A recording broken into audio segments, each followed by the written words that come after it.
My husband laughed when his mother called me the Maid. That night, I called my lawyer. My name is Valerie Denise Carter, 48 years old, born with a soft voice and a spine made of steel, and this is the story of how I learned that silence can sound louder than revenge. It happened over dinner, a quiet Tuesday night in Memphis, the kind of night where the air feels thick enough to taste, cicadas humming like an old record that won't stop skipping, streetlights blinking through lace curtains, sweet tea sweating in tall glasses, so sugary it made your teeth ache just looking at it. We were sitting in Evelyn's dining room where everything looked expensive and nothing felt like home. White linen stretched tight across the table, crystal chandelier humming low, the smell of lemon polish and money that's been sitting still for too long. I'd brought my homemade cornbread, golden, honey-brushed, the kind Devin once said was better than his mama's. It sat untouched beside her neat little basket of store-bought rolls, wrapped in a napkin embroidered with her initials. EMC. She smiled when I set it down. That smile she uses when she's about to hurt you but wants you to thank her for it. She never liked me. Not because I was rude, not because I lacked manners, but because I didn't come from her kind of people. Evelyn believed in bloodlines, not backbones, in silver spoons, not clean hearts. I watched her adjust her pearl necklace, real, of course, each bead gleaming like it had its own opinion. Then she said it. "Valerie, darling, you're so good with your hands. No wonder the house stays so clean. You really are the perfect maid." She said it sweet, like honey laced with vinegar. For a moment, the only sound was the hum of the chandelier. Then Devin, my husband of 14 years, laughed. Not a nervous laugh, not a "mama, come on now" kind of laugh. No, it was deep, a full-bodied laugh that rolled through the room and slapped me in the face with every echo. He threw his head back, eyes closed, enjoying the joke. My joke. I looked at him, waiting for a glance. A squeeze of the hand. Anything that said, "I'm sorry." Nothing. I swallowed that silence like glass. The cornbread cooled beside me. My smile stayed frozen. That night, when we got home, I didn't cry, didn't scream, didn't slam doors. I just sat on the edge of our bed, staring at the silver moonlight spilling across the hardwood floor. She sees me as the maid. He sees me as a joke. My reflection in the mirror looked back, calm, patient, dangerous. But I know who I am. I reached for my phone, scrolled down my contacts to a name I hadn't touched since 2017, Janice Moreau, Eskerner divorce attorney, real estate specialist, and my old roommate from Fisk University. The only woman I knew who could turn pain into paperwork. I didn't explain, didn't need to, just said, "Janice, I think it's time." She paused, then softly, "Tomorrow morning, 9 o'clock. Click. The quiet part of me, the part they thought would stay buried under good manners and Sunday smiles, started whispering again. Back when I met Devin, I thought I was marrying up. He came from Memphis old money. The kind that's printed on country club napkins and whispered about at debutante luncheons. His father owned rental properties all across Shelby County. His mama threw charity galas like most folks throw birthday parties. And me? I came from sweat and prayer, raised by my grandmother in South Haven, in a shotgun house that smelled like grease, cocoa butter, and gospel radio. We didn't have much, but we had pride. I started doing hair on the porch at 14. Got licensed by 19, opened my first salon suite by 28. When Devin walked in one summer afternoon, needing a lineup before his friend's wedding, he looked around and said, "You own all this?" I said, "Every chair, every bottle, every bill." He smiled like he'd found something rare, said he loved how independent I was. But I've learned since, some men only love independence until it reminds them of their own dependence. Still, I fell hard. We married in a garden off Beale Street. I wore a secondhand Vera Wang and walked down the aisle like I was royalty. And for a while, It was good. Sunday dinners, road trips, the kind of love that feels like gospel music on repeat. Then slowly, marriage became a job with no pay raise. I worked double shifts at the salon, handled bills, packed lunches, smoothed out his mother's temper. And every time Evelyn called, I smiled through my teeth. Holidays with her were an obstacle course of insults wrapped in compliments. "That gravy tastes store-bought, dear." "Oh, Valerie, you don't need to worry about investments. Devin handles all that." "You're such a strong woman. Must be all that lifting you do cleaning up." Each word a needle under my skin. And Devin, always quiet, always smiling, never once pulled them out. That night, after I hung up with Janice, I walked into the bathroom and flipped on the light. For the first time in years, I really looked at myself. Edges laid, lashes perfect, lips glossed, presentation flawless. But my eyes? Tired. Like I'd been carrying other people's baggage for miles. I whispered, "You don't belong in a house that mocks your presence." Then I turned off the light, crawled into bed beside a man who'd stopped seeing me long ago, and let the silence do the talking. Next morning, I was at Janice's office by 9 sharp. Her building smelled like ink, ambition, and good coffee. She already had a folder with my name on it. Crisp, white, waiting. She slid it toward me. "We're not just filing divorce papers," she said. "We're building a future plan. One that ends with you free, not broke." She turned her monitor around. Devin's family properties, the ones Evelyn bragged about at church, popped up on the screen like ghosts. Turns out the Carter portfolio wasn't golden after all. Over-leveraged, half in default, 2 heading for county auction. Janice tapped her pen against the screen. "This one here. Their pride project, the one they used as collateral for that development loan, it's about to go up for grabs." I stared at the address, the same property Evelyn bragged about owning at last Christmas dinner, and right there, a plan began to take shape. Not loud, not messy, but legal, surgical, quiet, the kind of revenge you can frame and hang in a courthouse. Back home, I said nothing. I played my role perfectly. When Devin told his tired jokes, I laughed softly. When Evelyn came over, I cooked her favorite gumbo, extra shrimp, just the way she liked. I even scrubbed the baseboards till they shined. Let them believe I was the help. Let them think I was too simple to understand contracts and deeds. Because while they laughed, I signed papers. While they gossiped, I filed LLCs.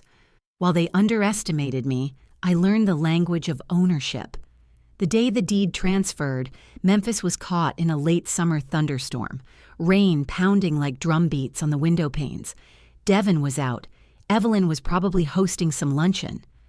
I walked to her old silver tray, the one she kept polished on the entryway console, and placed a single manila envelope on top. Inside, a certified copy of the deed, stamped, notarized, filed. Evelyn once owned 23 rental units. Now I owned the building her office rented from. Same marble lobby, same doorman, different queen. On the official file at the Shelby County Clerk's Office, the owner was listed as V.D. Carter Holdings, LLC. She'd never guess what those initials stood for. I didn't need applause, didn't need drama, just the sound of that storm outside.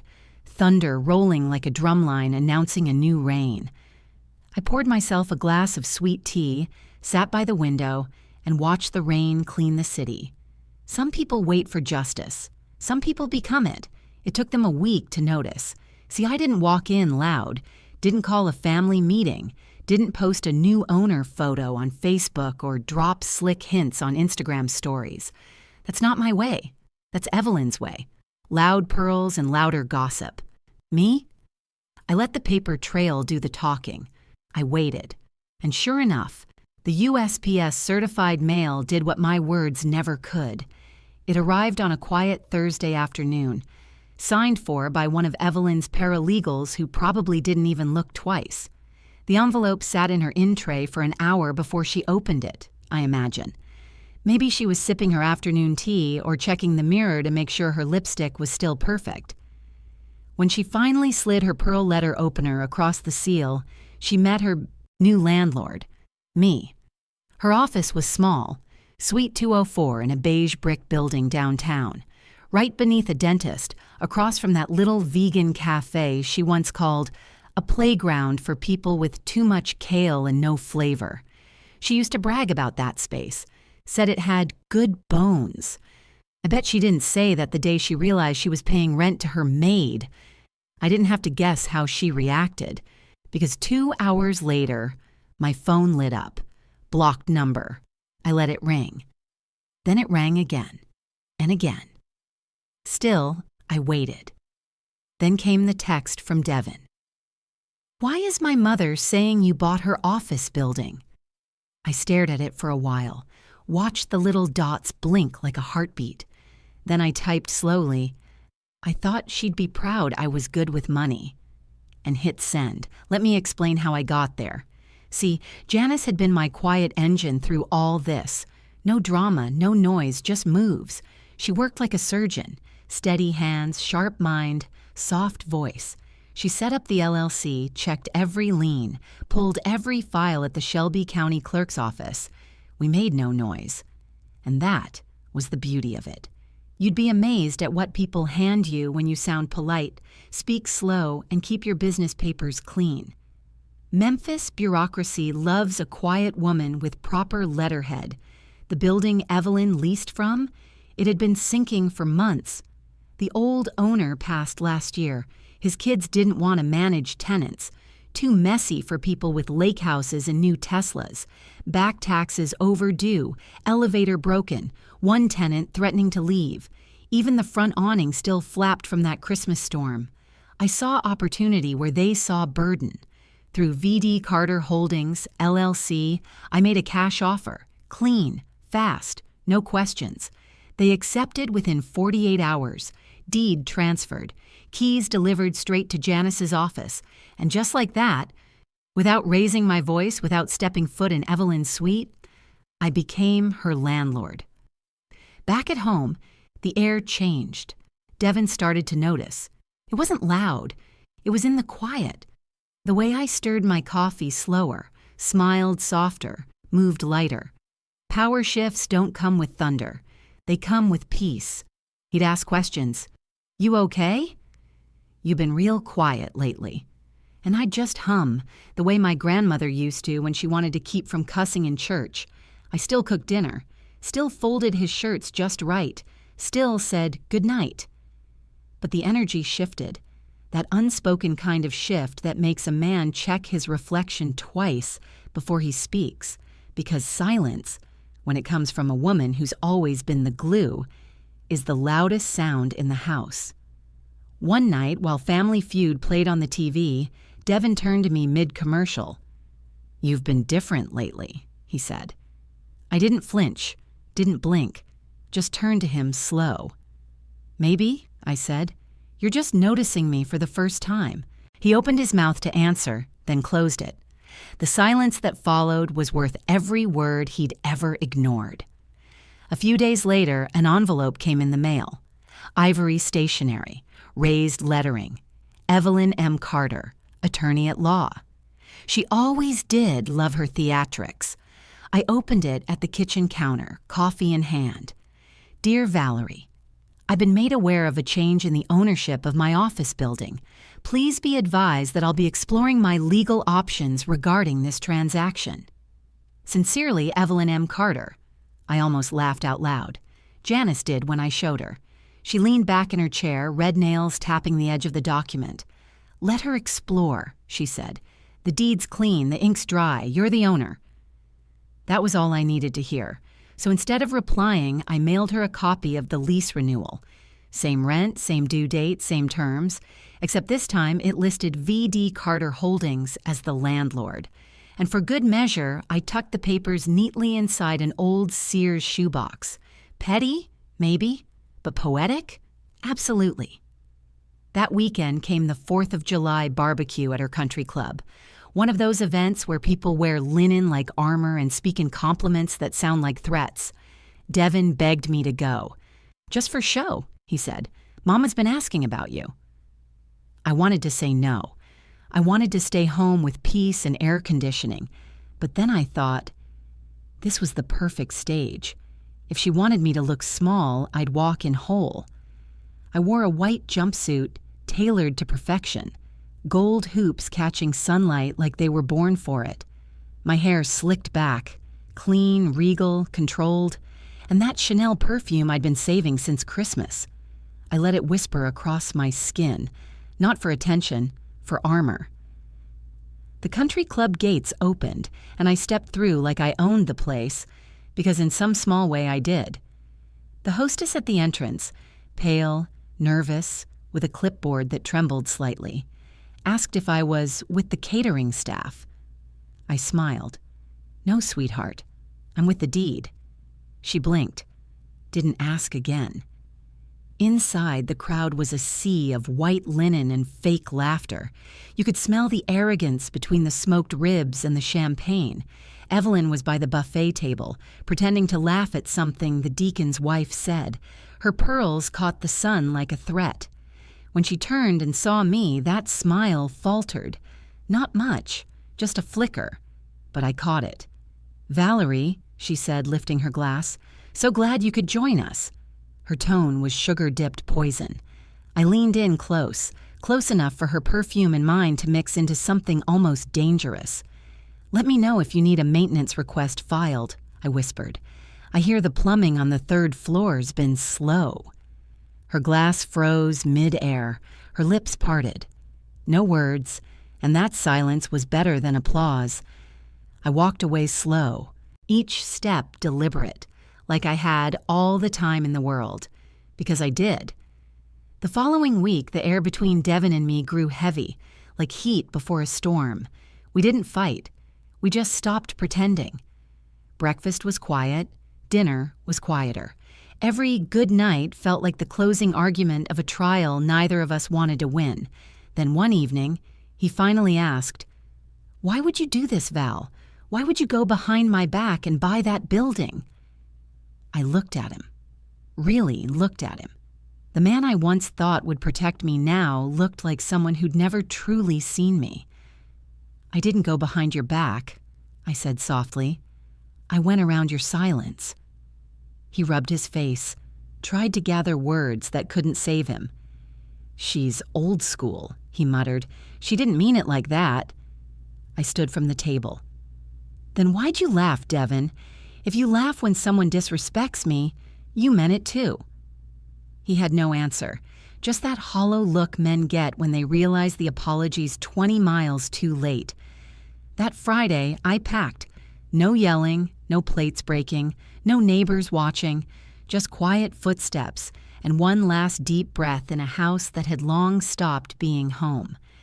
I cleaned every counter, folded every towel, left the place better than I found it, because that's what women like me do, even when we're walking away. I set the keys in a glass bowl by the mail, didn't leave a note, didn't have to.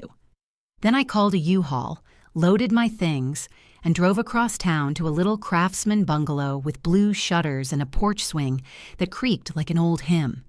2 bedrooms, one for me, one for peace. These days I still run my salon, still sweep hair while gospel hums through the speakers, still listen to women tell their stories while I press, curl, and listen in silence that understands. But my hands move freer now, because now every bill I pay, every mortgage I sign, it's under a name they once laughed at. V.D. Carter Holdings, LLC, 3 properties strong and growing, all steady, all clean, all mine. And every month, like clockwork, the checks arrive. Even Evelyn's, her elegant handwriting on the envelope neat as ever, like she's still trying to hold control. But the name she writes, the one printed in bold on every deposit slip, it's mine. Sometimes I imagine her sitting at that same polished desk, pearls tight around her neck, hand trembling just a little as she signs her rent check to the woman she once called the Maid. And me? I don't say a word. I just smile.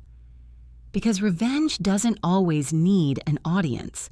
Sometimes it just needs a receipt. I didn't expect peace to feel like this. Not loud, not triumphant, just still. There's a certain kind of quiet that doesn't ask for permission. It just settles over you like warm sunlight after rain. That's what this felt like. Waking up in a home where no one makes you feel like a burden. That's a kind of luxury you can't buy.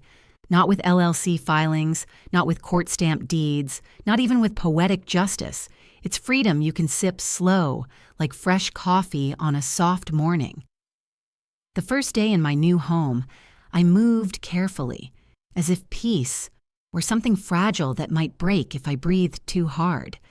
I brewed coffee slow, the way my grandmother taught me. One scoop, then another. Let the smell rise and fill the room like a hymn.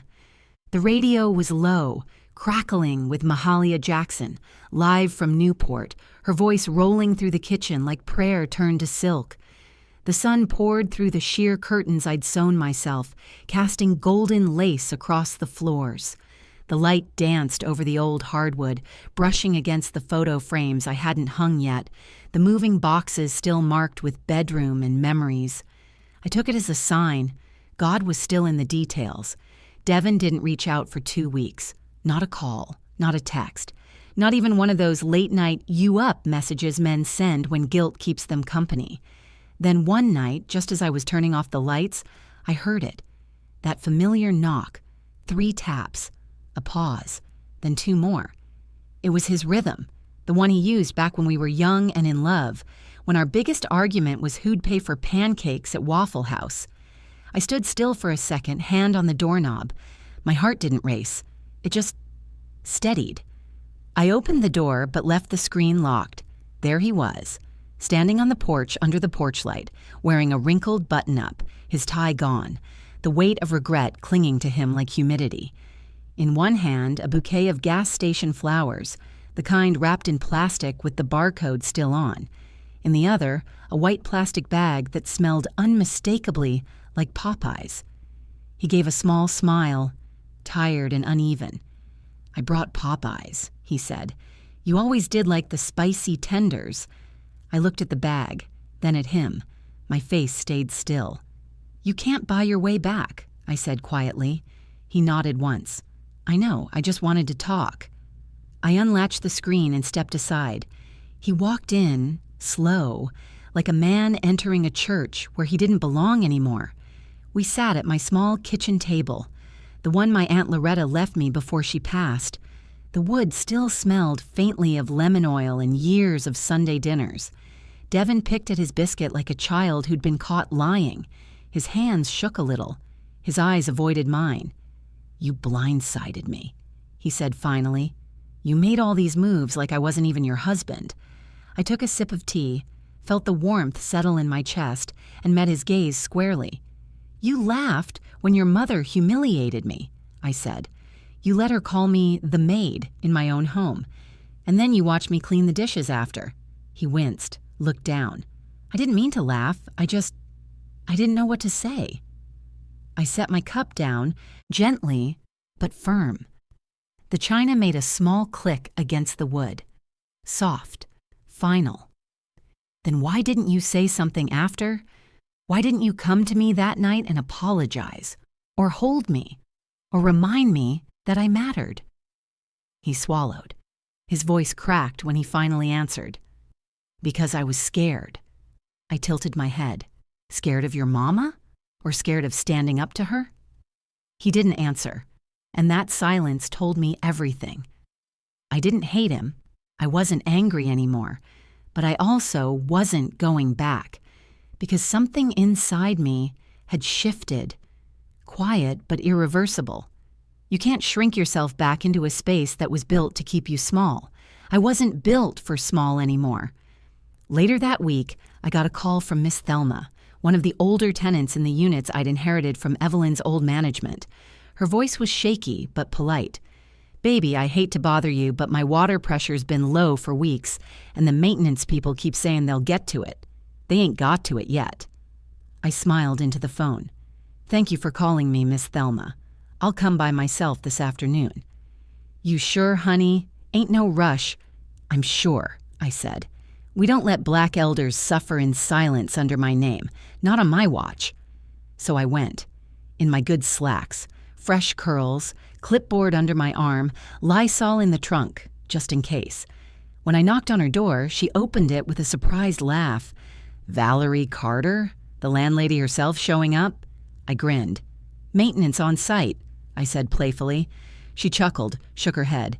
"Well, come on in then. I got some peach cobbler just came out the oven. You fix my pipes, I'll fix your sweet tooth."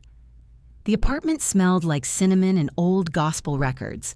She had family pictures lined up along the wall. Kids, grandkids, a wedding photo from 1962. I checked her faucet, tightened a valve, wiped the counters clean just because it felt right. When the water started running strong again, she clapped her hands and said, "Now look at that. I knew a woman's touch could fix what them fellas couldn't." I laughed, wiping my hands. As I packed my things, I thought, maybe Evelyn was right. Maybe I do have a maid's heart, but not because I'm beneath anyone, because I serve with pride, because I protect what's mine. A week later, I saw Evelyn, by pure accident, or maybe divine choreography, outside the courthouse on Adams. She was leaving probate court, clutching a stack of manila folders to her chest, her lipstick fading at the corners. Her pearls sat crooked against her neck. For a moment, time slowed. We locked eyes. She opened her mouth, maybe to speak, maybe to defend herself, maybe to pretend we were still the same women we were a year ago. I didn't stop, didn't smile, didn't nod. I just kept walking, heels clicking against the pavement, a rhythm of grace and finality. She turned to watch me go. But I didn't look back, because some goodbyes don't need words. They just need distance. A few weeks later, Devin called. His voice was low, measured, rehearsed. "I filed," he said. "Divorce papers. I figured you wouldn't be the one to blink first." "I'm not," I replied simply. He hesitated. "I'll send the paperwork to Janice if that's okay." "That's fine." There was a pause, a long one. Then, softly, "Val." I waited. "I'm sorry." I nodded, even though he couldn't see me. "I know." And for the first time, I meant it. Weeks turned into months. I filled my time with small joys. Sunday service at Bethel Chapel, where the choir always sang like they had something to prove to heaven. Evenings with Toni Morrison. Audiobooks humming through my living room as I sipped wine and let the words wash over me. Checking on my tenants, not just their plumbing, but their stories. And every Thursday, volunteering at the community center, teaching young girls how to braid, how to budget, and how to look a man dead in the eye without flinching. My salon stayed busy. Clients still came in with gossip, grief, and gratitude. But now, they whispered things when they thought I wasn't listening. "You know she owns half that block on Jefferson now? Girl, that's the one who left her husband and leveled up." I never corrected them. Let the whispers grow. Let the myth evolve. Let the maid become a legend. Then one night, while I was sitting at my desk reviewing lease renewals, I noticed an envelope slipped among the stack. Elegant, cream-colored, no return address. I opened it and immediately recognized the tone. Evelyn, typed, formal, cold. "To whom it may concern, please consider this notice of lease termination effective at the end of next quarter. I'll be relocating my practice to a newer space, one more suited to my clientele. No signature flourish this time, no warm regards, just the facts, sterile and small." I folded it neatly, slid it into a red envelope, and tucked it into my filing cabinet under old business. Then I opened a bottle of wine and lit a candle, not to celebrate, not to gloat, but to mark the closing of a chapter that never honored me. That winter, I walked past her old office. The building stood quiet, windows dark, blinds drawn, the air cold and still. The gold lettering that once read, "Evelyn M. Carter Eskervers," had been scraped off. Only a faint outline remained, a ghost of her name on the glass. Inside, A single for lease sign swayed gently against the window, the paper edges curling from the chill. At the bottom, in bold black font, was my business number. I stood there for a long moment, my breath fogging the glass. No tears, no bitterness, just quiet. And peace. The kind that hums deep in your bones. The kind that whispers, "You made it out whole." Fall came early that year in Memphis. The kind of early that makes you check the calendar twice, wondering if summer really packed up or just stepped out for air. The mornings turned crisp before October even got a chance to show off. You could see your breath on the porch, smell wood smoke in the distance. The maple trees in Overton Park began their quiet sermon, reds, ambers, and golds, layered like a painter's forgiveness. And just like those trees, I was changing too. But this change wasn't seasonal, it was permanent. I had become something no one in Devon's family, or even in my old circle, expected. Not bitter, not broken, not some strong woman carrying everything with clenched teeth, just free. At the salon, I added something new. A monthly class called Beauty and Balance. We braided hair, yes, but we also braided knowledge. Talked credit scores, budgeting apps, property tax tips. I'd pull up county websites on the backroom laptop and teach those girls how to read a lease line by line. Some came straight from the projects. Some were working 2 jobs. All of them carried that same look I used to, hungry but scared to hope too loud. One evening, while I was showing them how compound interest worked, a bright-eyed girl named Jasmine looked up and said, "Miss Valerie, you move like somebody who don't need nobody." I smiled slow, thinking of everything I'd lost and gained. "Baby," I said, "I don't move like I don't need nobody. I move like I know I've got me." That's the difference. The room went quiet. Then one girl whispered, "Say that again." So I did. And for the first time, I believed it deep in my bones. Months rolled by without a word from Evelyn, until one Friday morning I found a certified envelope in my mailbox from a law firm uptown, the kind of envelope that makes your stomach tighten before you even open it. For a second, I sighed. Here we go again. But when I tore it open, it wasn't a lawsuit. It was a notice of asset liquidation. Turns out Evelyn's firm was crumbling. The fallout from losing her office, her clients, and that shiny reputation she'd built like a tower of glass.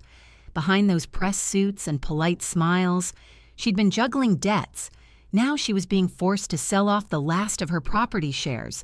And you already know who sent an anonymous offer through the broker, right? Same LLC, same lawyer, same silence. The very duplex she'd bragged about for years, her little retirement nest egg in Bartlett, now belonged to me. When Janice slid the purchase agreement across her mahogany desk, she smiled like a woman who'd just watched karma put on heels. "You're not just taking back power," she said. "You're building something your future self will thank you for." Her words lingered, soft but steady. I didn't post about it, didn't tell a soul outside our circle. But when the ink dried and the deed was filed, I took a slow drive past that duplex. 2 brick units, neat as scripture, fresh white trim, somebody's laundry hanging out back, baby onesies and floral sheets dancing in the breeze. A woman sat on the porch shelling peas. Her fingers worked slow and sure, just like my grandmother's used to on Sunday afternoons. I rolled down the window and asked, "How you finding the new management team, ma'am?" She looked up, squinting against the sun. "Best it's ever been, baby. They even fixed my porch swing. No charge." I nodded, smiled, and drove on. The swing creaked when I passed, that gentle sound. It didn't sound like metal. It sounded like a hymn. One Sunday at Bethel Chapel, the sermon hit different. Pastor Jacob stood at the pulpit, voice deep as thunder, reading from the book of Ruth. That moment when Naomi tells Ruth to go back, but Ruth says no. "Where you go, I'll go. Where you stay, I'll stay." The church hummed. The organ swelled. Someone in the back shouted, "Amen!" I closed my eyes, tears threatening but not falling. It wasn't about romance for me. It was about choice, choosing to stay, choosing to leave, choosing yourself, especially when nobody else does. When service ended, Miss Connie, one of the choir mothers with the strongest alto in Shelby County, stopped me on the way out. She looked me over, from my pressed slacks to my glowing face, and said, "Valerie, you look like a woman who slept well for the first time in years." And she wasn't wrong, because peace sleeps deep. That evening, as twilight dripped down the horizon, my phone buzzed. It was a text from Devin. "Can we talk one last time? No expectations, just truth." For a long minute, I stared at it. Then I typed, "Okay." We met at a small diner near the river, the same one we used to haunt when we were 20-somethings with pockets full of lint and hearts full of plans. Nothing fancy, vinyl booths, laminated menus, the kind of place that smelled like bacon grease and nostalgia. He was already there when I walked in. No flowers this time, no false peace offerings, just a man, a worn one. He looked up, nervous smile trembling at the edges. "Thanks for coming," he said. I nodded and slid into the booth across from him. For a while, neither of us spoke. The jukebox played an old Al Green song that made the silence softer somehow. Finally, he said, "I've been thinking about what I missed, about who I became." I waited. He rubbed his temples. "You know, my mother always made me feel like I had to marry someone who'd fit her world. But you—" He stopped, searching for the words. "You didn't fit." I raised an eyebrow. "That's not the apology you think it is." He gave a sad laugh. "No, I mean, you were too big for it, too bold, too alive, and I was scared I'd lose her if I fully chose you." I nodded slowly, eyes steady on his. "And you ended up losing both." That landed like a stone dropped in water.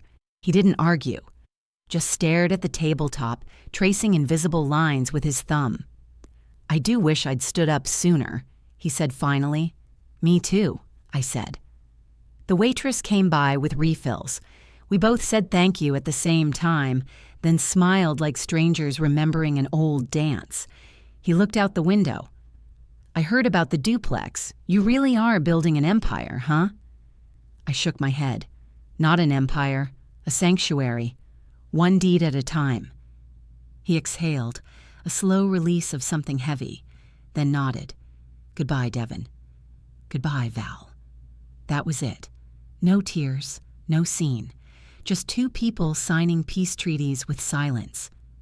The next week, I hosted my first tenant appreciation dinner at the community hall downtown. Fried catfish, buttery cornbread, collard greens cooked down just right, peach tea sweet enough to make you smile. We set up folding tables, covered them with paper tablecloths, and played old-school R&B. Kids ran between chairs. Women laughed with plates in hand. It didn't feel like business. It felt like belonging. Near the end of the night, little Jamal, a 10-year-old with a gap-toothed grin, walked up and tugged my sleeve. "Ms. Carter," he said, "you rich now?" I laughed so hard I nearly dropped my plate. "Why you ask that, baby?" He shrugged. "'Cause my mama said you own all the buildings now." I knelt down so we were eye level. His eyes were full of curiosity, the kind that deserves an honest answer. "No, sweet boy," I said softly. "I just own my story now." He grinned, nodded like he understood, then ran off toward the dessert table. I sat back, letting the laughter, the music, and the smell of fried fish settle around me like prayer. And for the first time in a long time, I didn't feel like I was rebuilding. I felt like I'd arrived. I didn't win because I fought louder. I won because I moved smarter, because I realized the sharpest blade I owned wasn't my tongue. It was my silence, strategic, patient, unapologetic. And now I live in that silence like a queen in her castle. 6 months after the divorce finalized, I opened my second salon, this one in Bartlett, just a few blocks from where Evelyn's old office used to stand. A quiet street lined with magnolia trees and brick storefronts that caught the afternoon light like soft gold. the kind of place where women stop in after church, still wearing their hats, ready for a wash, a word, and a little restoration. The front window reads in elegant white letters, Carter and Comersy Beauty, Balance, Belonging. 3 words that feel like gospel to me. Some folks ask why I chose that spot, the one so close to where Evelyn's name once gleamed on the glass. Truth is, I didn't do it to be petty. I did it to reclaim space that once tried to shrink me. Every time I unlock that door and step inside, I smell lavender oil and success. Not revenge, just redemption. Clean and earned. I don't hear much from Evelyn these days. Last I checked, she'd moved her practice into a co-working suite off the highway. No receptionist, no chandelier, no name on the door. Just a woman and her pride trying to make something out of the rubble. Janice told me she'd tried to open a new LLC under a different name, but couldn't get financing without liquidating the rest of her assets. The banks wanted guarantees, and for the first time in her life, she had none. I never laughed, didn't post, didn't boast.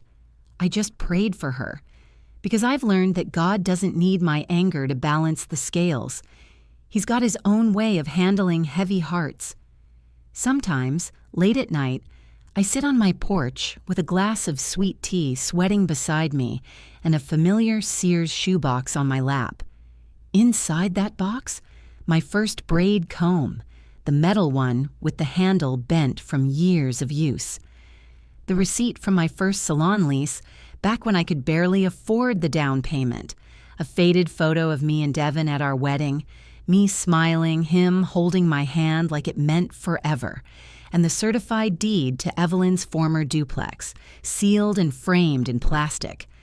Some people collect trophies. I collect chapters. Each one earned, each one paid for in patience, prayer, and paperwork. That box reminds me I never needed anyone to crown me. I just needed to stop waiting for permission. A few months ago, a new tenant walked into my office to sign her lease. Her name was Keisha, young, early 20s, with tired eyes and a daughter clinging to her leg. The little girl couldn't have been more than 4. She wore pink jelly sandals and carried a stuffed bear so worn the fur had turned gray around the edges. Keisha's voice trembled when she spoke. I've had a hard time finding a place. Folks look at me and assume I'll be late with rent or bring trouble. I slid the lease toward her. You're not just renting a place, I said softly. You're starting a new chapter, and I'm honored to witness it. Her eyes filled fast. That kind of quiet gratitude you don't see much anymore. She signed, hand shaking, and said, "Thank you. Ain't many landlords talk like that." I smiled. That's 'cause most landlords ain't walked in your shoes. She laughed a little, wiped her eyes, and gathered her things. As they walked out, her daughter turned back, waved her small hand, and said, "Bye, Miss Carter." That tiny voice followed me the rest of the day, and that night I cried, not from sadness, but from recognition, because I saw myself in that girl's mama, a woman just trying to start again with dignity. And I realized something. Maybe all of this, the pain, the lessons, the silence, was never about revenge. Maybe it was about becoming the kind of woman I needed when I was breaking. These days, I move slow on purpose. I speak less, listen more. I watch my stylists mentor younger girls in the salon, teaching them how to curl hair and calculate profit margins. I host beauty and balance workshops twice a month now. We light candles, sip tea, and talk about credit, boundaries, and grace. The walls are lined with framed quotes. You can't pour from an empty cup. You are your own rescue. Own the room and the deed. Sometimes clients cry in the chair, not because of heartbreak, but because they finally feel seen. And that, to me, is the real victory. A few weeks back, I got an email from Devin, just a few lines. "I hope you're doing well. I heard about your new salon. I always knew you'd make something beautiful out of all this." I read it once, then deleted it. No anger, no tears, just release. Because forgiveness doesn't mean opening the door again. It just means letting go of the key. Now, on quiet nights, I sit outside and listen to the world breathe. Crickets. The hum of distant traffic. The kind of peace that doesn't ask to be explained. My porch light glows warm over the railing. Sometimes neighbors wave as they pass. Families, young couples, children riding bikes down the block. And I think about how strange and beautiful life can be. How one cruel laugh at a dinner table turned into all this. A life rebuilt from silence, one signed document, one braid, one prayer at a time. I've stopped looking backward. The past taught me everything it could. Now I'm building forward, not for revenge, not for applause, but for legacy. Because power isn't about who bows when you speak. It's about who rises when you lead. It's how you treat people when no one's watching. It's about refusing to be erased, not with noise, but with presence. I don't need revenge. I don't need validation. I've got keys. I've got peace. I've got me. And these days, when I walk into a room, people don't see a maid. They see a woman who cleaned house and kept the deed. If this story struck a chord, hit like, subscribe, and tell me what you think in the comments.